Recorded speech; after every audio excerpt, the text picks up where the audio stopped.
মাছর মুড়িঘণ্ট শুনতে লাগে খুব কমপ্লিকেটেড একটা ডিশ। আসলে এটা কিন্তু অত কমপ্লিকেটেড নাই যেটা মনে করা যায়। আপনি যদি খাটা বাছিয়া খাওয়া চিনন তো অবশ্যই মুড়িঘণ্ট পছন্দ করবা। আমি একটা লাগি একটা বড় মিরকা মাছর খোলা নিছি খাটিয়া স্মল পিস করিয়া দেখতে পারা সাইজ পালা করে দইয়া পরিষ্কার করিয়া রাখছি লবণ আর লেবুর রস দিয়া। 1 কাপ মুগ ডাল নিছি, 1 চার চামচ লাল মরিচর গুঁড়া, আধা চার চামচ হলুদর গুঁড়া, 1 চার চামচ জিরার গুঁড়া আর 1 চার চামচ ধনিয়ার গুঁড়া নিছি। আমি তেল গরম করিয়া ওনার মাঝে মাছর খোল্লা অগুন্তরে বালা করে বাজি লইমু। 5 থেকে 6 মিনিট বাজলেও কিন্তু এনাফ। একটু বেশি করে তেল দিবা যাতে বাজাটা সুন্দর হইয়া হয়। আমি 1/2 কাপ তেল দিছি ওনার মাঝে। 5-6 মিনিট বাদে বাজিয়া আমি একটা বউলর মাঝে মাছ গুন্তরে তুলিয়া রাখি দিমু। দেখতে পারাইনো আমি একটা বউলও নিছি।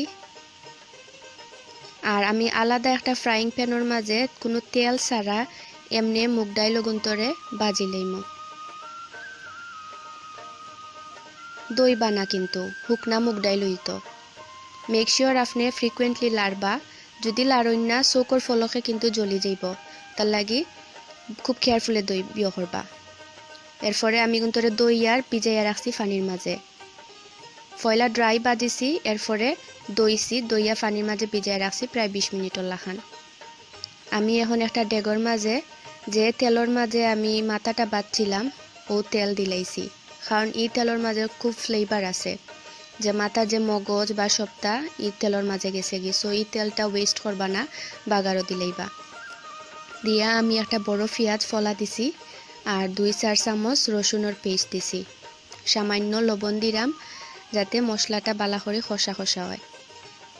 5 মিনিট আমি পেঁয়াজ খসাইমো। তারপরে আমি একটু পানি দিমু। সব সময় পাউডার মশলা দিবার আগে একটু পানি দিবা, এতে গিয়া মশলাটা জ্বলতো নাই। আমি সব ড্রাই মশলা দিলাইরাম। মশলাটার একটু সময় নিয়ে খসাইবা, 10 মিনিট সময় তো এটলিস্ট খসাইতে হইবা। আমি আরো 5 মিনিটর লাগি গুড়িয়া দিয়া মশলাটারে বালা করে খসাইমু। যে সময় তেল উফরে দি বাইয়া উঠে যাইব ওই সময় বুঝবা যেন আপনার বাগারটা রেডি হয়ে গেছে।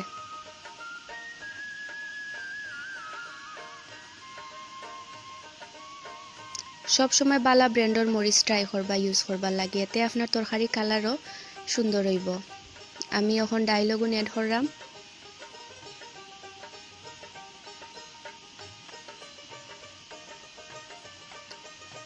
মাথার মুড়িঘণ্ট যেটা, এটা সবসময় মুগ ডাল দিয়ে হয়, অন্য কোনো ডাল দিয়ে হইতো নাই। বালা করি মাখাইয়া আমি গুড়িয়া রাখি দিমু 2 মিনিটর লাগি।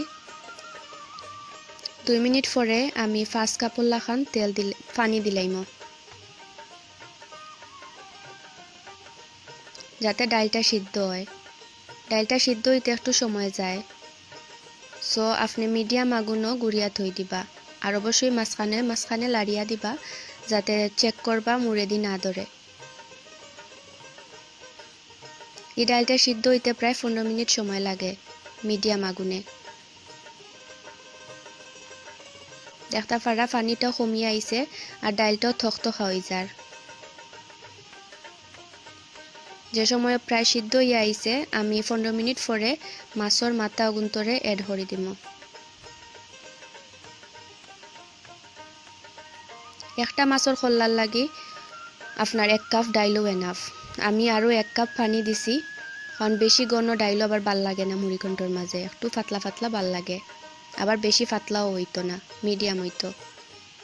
সো আমি এনাদার কাপ পানি এড করছি। সর্বশেষে লবণটা চেক করবা, যেহেতু বাগারও দিছইন, চেক করিয়া বাদে ফাইনাল যে লবণটা দিলাইবা। 2 বারে সবসময় লবণ দিলে হয় কিতা তরকারি লবণটা পারফেক্ট হয়। নামাইবার আগে অবশ্যই চেক করবা ডালটা সিদ্ধ হইছে নি। আমার ডাল সিদ্ধ হয়ে গেছে। এখন আলাদা একটা ফ্রাইং প্যানের মাঝে আমি 2 টেবিল চামচ তেল দিছি, একটু হইল বাগার দিবার লাগি। ওটাই আপনার মুড়িঘণ্টরে আরও স্পেশাল বানায়। আমি 15 কুয়া রসুন রে বালা করি ডাইলো জেলা আমরা বাগার দেই ওলা ফাতলা করি চপ করিয়া নিছি। রসুনের পরিমাণটা একটু বেশি হয়, দেখে একটা পারফেক্ট একটা ফ্লেভার পাইবা, যেটা আপনারা বানাইন যদি টেস্ট করবা। আর অবশ্যই আমার কমেন্টও জানাইবা কিন্তু আমার রেসিপি ট্রাই করলে। আমি খাসামরিচ দিছি কতটা বাগারের মাঝে, আর মেক শিওর খাসামরিচের নিচে খাঞ্চি দিয়ে খাটিয়া দিবা, নাইলে বাস্ট মারবো কিন্তু। কেয়ারফুলি সব বাগারটা অ্যাড করে দিবা ডাইলর মাঝে, যে সময় গোল্ডেন ব্রাউন হয়ে যায়। আর লাড়িয়াও একটু ডাকনা দিয়ে সাথে সাথে গুড়িয়া দিলেইবা, এতে গিয়ে আপনার সব রসুন আর মরিচর যে একটা ফ্লেভার থাকে ওটা ডাইলর ভিতরে হামাইব। সো যত জলদি ফারন গুড়িয়া দিলেইবা। কত সময় পরে আমি ধনিয়া পাতা দিয়া নামাই দিম। এনজয় করুক আপনার ফ্যামিলির লগে মাছর মুড়িকণ্ঠ। Thank you. আর সাবস্ক্রাইব আপনার আমার সিলেট টু লন্ডন সাবস্ক্রাইব করতে ভুলবা না, আর ঘন্টি তো অবশ্য অন করতে ভুলবা না নতুন নতুন ভিডিও দেখার লাগি। ধন্যবাদ।